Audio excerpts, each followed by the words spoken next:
신앙과 예술, 특별히 신앙과 음악을 연결하는 기독교 미학 강의에 오신 여러분을 환영합니다. 저는 송인설 교수입니다. 오늘은 7번째 시간으로 고급 예술 제도에 대한 그리스도인 예술가의 참여 자세에 대해 알아보도록 하겠습니다. 창세기 1장 28절 생육하고 번성하여 땅에 충만하라. 땅을 정복하라. 바다의 물고기와 하늘의 새와 땅에 움직이는 모든 생물을 다스리라. 주님 땅을 창조하시고 인간에게 하나님의 형상으로 창조하시면서 인간에게 이 엄청난 이 땅을 정복하고 다스리는 문화 명령을 내리셨습니다. 현재 이 문화 명령을 수행하기 위해서는 고급 예술, 순수 예술 제도에 참여해야 되는데 이제 그리스도인 예술가가 어떻게 할까, 어떻게 참여할까 오늘 주제입니다. 먼저 니콜라스 월터스토프는 현행 고급 예술 제도의 편협성 그걸 좀 벗어나서 거기로서 해방되어야 되겠다 이런 주장을 했죠. 예술을 바라보는 기독교 관점을 개발하고 예술에 대한 보편적 전망을 형성하자. 예술을 행위의 도구이자 대상으로 생각하자. 인간 행위들이 다채롭고 아주 다양하지 않냐. 어떤 미술 감상, 심미적 감상을 위해서만 예술을 한정하기에는 너무 좁다 이렇게 본 거죠. 예술의 목적은 심미적 목적만은 아니다. 물론 포함하지만 그 이상이다. 예술은 인간 삶의 일부다. 이렇게 고급 예술 제도로부터의 해방을 먼저 주장을 하셨습니다. 그 예로 도시 공간 안의 심미적 요소에 대해서 얘기를 많이 들었어요. 심미적 요소가 예술 작품에만 있는 게 아니라 도시 공간 안에도 있다 이런 거죠.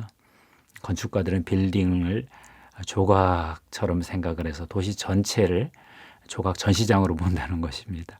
재미있는 예로 유럽의 도시들은 심미적으로 훨씬 더 훌륭하다. 미국 중부의 도시들은 심미적으로 좀 많이 좀 뒤떨어진다. 그런 예를 들었습니다. 또 한 가지 고급 예술 제도를 이렇게 좀 비판하면서 해방되기 위해서 드는 예가 교회 예전의 아름다움입니다.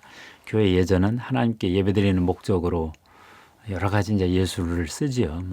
음악도 하고 미술도 하고 여러 가지 문학도 쓰는데 심미적으로도 탁월한 예전 예술이 참 많다는 것입니다. 감상용은 아니지만 예배용인데 미학적으로 심미적으로 기쁨을 준다. 그런 설명이었습니다. 재미있는 얘기는 교회 음악이 점점 정교해지고 복잡해지고 고도로 발전하다가 또 갑자기 단순해지고 고도로 발전하다 또 단순해지고 이런 약간 진자 운동을 좀 한다는 거예요. 교회사 공부한 입장에서 조금 살펴봤더니 맞는 것 같아요. 고대 교회에는 주로 시편을 약간 민족 음악, 민요조에 실어서 노래했을 가능성이 많다고 보거든요. 중세 때는 그레고리안 찬트 같은 성가대가 제단 앞에서 어떤 찬양을 기도처럼 드리는 아주 전문적인 어떤 노래로 좀 발전을 했죠. 종교개혁 때 루터가 회중 찬양을 다시 복원해서 그때 포크 음악이죠.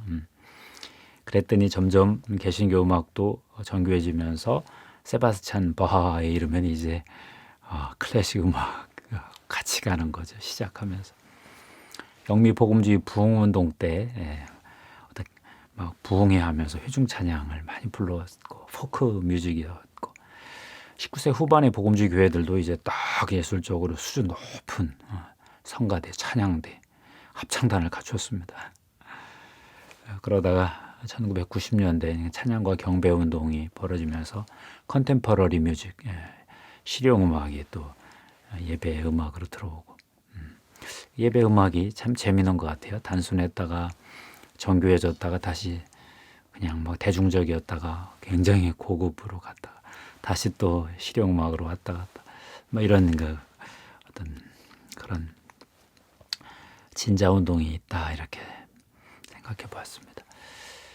교회 예전 예술은 하나님께 예배드리기에 그 목적에 딱 맞게 좋으면서도 심미적으로 미학적으로 즐거움을 주는 어떤 그런 기쁨을 주는 그런 예술이었으면 좋겠다. 바하의 칸타타 음악들이 대표적으로 그랬다 이런 평가를 내리셨습니다. 이렇게 고급 예술 제도로부터 이렇게 해방이 되면 자유로워지면은 우리가 가지고 있는 문화적 전통, 과거에 우리가 막 굉장히 이렇게 탁월하게 인정하다가 현대에 무시되었던 전통들을 재수용할 수 있다 이렇게 주장을 했어요. 가장 대표적인 예로 아이작 와츠의 그 찬송시 같은 것들이 그렇게 탁월하다는 것입니다. 청기도 예술이 좀 배어 있는데 소박하고 세련된 까다로움은 있지만 감각적 쾌락을 부정하지 않으면서 하나님의 창조 세계를 긍정하는 아주 고전적 그 칼빈주의, 깔뱅주의의 신학의 에토스가 들어있다 하면서 굉장히 높이 평가를 했습니다. 예전에 좋았던 문화 전통들을 다시 재수용할 수 있다. 이런 거죠. 요즘 예술만, 심미적 감상용 예술만 뭐 그렇게 뭐 그걸 높이 평가할 이유가 없다 그런 것입니다. 이제 그리스도인 예술가들이 고급 예술 제도에서 이제 약간 해방이 되고 자유를 얻고 나서 어떻게 이제 고급 예술 제도에 다시 참여를 할 것인가. 먼저 해방된 다음에 또 그 다음 참여하는 문제를 논의하시는데요. 먼저 그리스도인 예술가들은 현행 고급 예술 제도가 타락해 있다 하는 것을 인정하자 그렇게 말을 했습니다. 인간들이 고급 예술 제도가 아주 탐욕이 있다고 그랬죠. 더 많은 작품, 더 새로운 작품들을 요구하다 보니까 예술가들을 막 극한 상황으로 몰고 가서 거의 약탈과 뭐 강탈 수준으로 이렇게 이들을 착취한다는 것이죠. 고급 예술 제도가 어떤 혁신을 요구하고 전적인 헌신을 요구하다 보니 예술가들의 삶이 무너진다는 것입니다. 인생이 깨지고 상하고 뭐 질투에 또 시달리고 예술에 대한 어떤 광적인 어떤 비정상적인 몰입. 그래도 잘못하면 이렇게 정신병 걸릴 수도 있잖아요. 인간성이 말라버리고 혁신이나 성공을 이루지 못했을 때의 좌절감, 극복하지 못하고 이렇게 인생 무너지는 이런 타락한 실패한 모습이 하여튼 만연해 있다. 일부 소수만 성공하고 많은 예술가들이 그렇게 무너지고 있다는 것입니다. 그러면서 또 한 가지 그리스도인 예술가들은 이 서구 고급 예술 제도가 궁극성을 주장하는 것을 이걸 인정하고 경계해야 된다. 예술 제도는 세속화된 제도라서 세속의 목적에 봉사하지 어떤 영적인 목적에 봉사하지 않는다는 거죠. 그러면서 자기들이 이제 스스로 신처럼 군림을 하고 신성 뭐 이렇게 흉내내고 코스프레하고 신비주의 뭐 이런 거 거의 뭐 하나님에게 도전하는 어떤 자기 신성을 주장하고 하나님의 영역에 막 이렇게 뭐 흉내내고 타락하여 허세가 가득한 세속인데 또 이렇게 뭐 종교적인 어떤 우상 같은 어떤 신적인 어떤 아우라를 이렇게 좀 뿜어대고 뭐 이런 양극성이 있다는 것입니다. 그럼에도 불구하고 고급 예술 제도를 다 타락한 것으로만 보지 말고 그래도 인간이 아름다움을 감상하는 그건 좋은 거다. 그것도 즐거움을 주는 건 뭐 맞지 않느냐. 그것만 해서 그렇지 고급 예술을 감상하면서 즐거움을 얻는 것을 부정할 이유는 없다. 긍정적인 건 또 인정하자. 또 이렇게 전제를 깔아 놓으시고 그 다음에 고급 예술에 참여하는 그리스도인들이 세 가지 어떤 이게 꼭 중요하게 봐야 될 관심이 있다고 얘기를 하네요. 첫 번째가 책임지는 예술, 심미적 감상 이외에 여러 가지 인간의 삶에서의 책임을 감당해야 된다는 얘기고요. 두 번째 전체성과 진실성을 추구하는 예술. 그 예술이 그냥 외형적인 작품 하나만 있는 게 아니라 그 사람의 내면 세계, 그 신앙이 구현된 어떤 그런 총체적인 어떤 그런 예술이어야 된다는 그런 얘기. 세 번째 궁극성 주장에 반대하는 예술. 그리스도인 예술가들은 하나님 나라를 섬기는 종으로서의 사명에 충실해야지 자기를 신성처럼 이렇게 그렇게 좀 주장하는 건 아니다는 것입니다. 책임지는 예술, 전체성과 진실성을 추구하는 예술, 궁극성에 반대하는 예술. 이 세 가지 내용을 좀 더 설명을 해볼게요. 그리스도인들은 예술을 책임과 분리시킬 수 없다. 그러니까 책임을 지는 예술이어야 된다. 감상을 위한 예술도 어느 정도 의미가 있죠. 그렇지만 감상만 하나요? 아니죠. 다른 목적도 많다는 것입니다. 아까 말한 도시의 심미적 공간 배치, 교회 예배 예전을 위한 예술 이런 거, 그런 것도 된다는 것입니다. 심미적 감상이 안 중요한 건 아닌데 전부는 아니다. 최고는 아니다.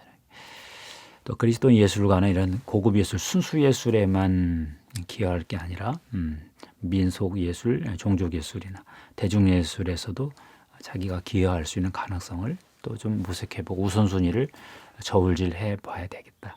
이런 책임론을 제기하는 거죠. 하나님과 이웃, 자신과 자연에 대한 예술가로서의 그리스도인 예술가로서의 책임을 항상 인정하자.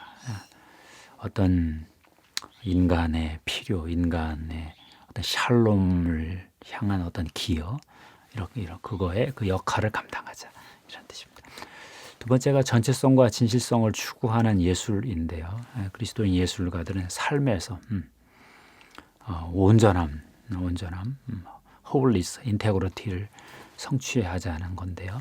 어떤 그리스도인 예술가의 내면에 있는 그 신앙, 어떤 정신이 작품 세계에 그대로 이렇게 드러나야 된다는 것입니다. 작품 이면의 세계와 작품을 분리하지 말고 그 작품을 만든 그 정신, 영성, 에토스, 그것이 작품 세계에 드러나도록 해야 된다. 현행의 고급 예술 제도가 세속화된 제도이긴 하지만 영적으로 종교적으로 하나님께 헌신된 예술가들을 이렇게 박대하지는 않는다. 그들의 공간을 인정해 주니까 그걸 잘 활용하자, 이런 말씀도 했고요. 한 예로 그 시인 T.S. 엘리어트, 20세기 초반에 그 유명한 시인, 그분이 아주 고급 예술 분야, 그 시 분야에서 탁월하잖아요. 그리스도인으로서 동료 그리스도인들에게 어떤 하나님, 나라, 어떤 영성 이런 것도 보여주었고, 안 믿는 사람들에게도 인간 실존에 대한 어떤 강한 어떤 그런 인식을 이렇게 고취시켰거든요. 또 동시에 세 번째, 궁극성 주장을 반대하는 것은 정말 그리스도인 예술가라면 해야죠. 우리는 섬기는 자죠, 그죠? 사명이 있습니다. 예술이 하나님이 되기 위해 그 높아지는 걸 추구하지 않죠. 인간의 영광을 드러내는 게 아니라 예술 안에 인간의 타락이 많으니까 그런 예술이 궁극적인 어떤 신성한 그런 이렇게 주장하지 말고 예술은 그 하나님이 주신 어떤 그 역할, 자리를 잘 지킨다.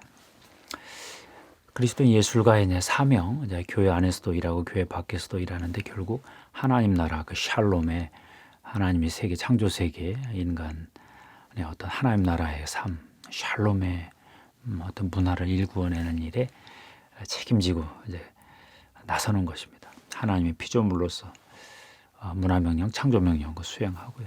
자연을 정복하라는 부름, 이웃을 자기 자신처럼 사랑하라는 부름, 하나님을 찬양하라는 그 부름, 그런 역할, 그 부르심을 수행하는 것입니다. 하나님이 세상을 새롭게 갱신하시는 일을 하고 있잖아요. 그 일꾼으로 참여하는 것입니다. 창조 세계의 그 샬롬을 회복하는 예술가의 사명으로서 일익을 담당하는 것입니다. 교회 안에서도 또 하나님 나라 백성으로서 그리스도의 제자로서 또 참여하고 또 섬기는 것입니다. 복음 전할 때는 또 같이 전하고, 교회가 하나님 증거할 때는 또 같이 증거하고, 예술가로서 동등하게 일반 성도의 반열에 서서, 그렇지만 은사가 좀 유별난 거죠. 예술가라는 은사를 가지고 같이 하나님 나라 일을 하는 것입니다.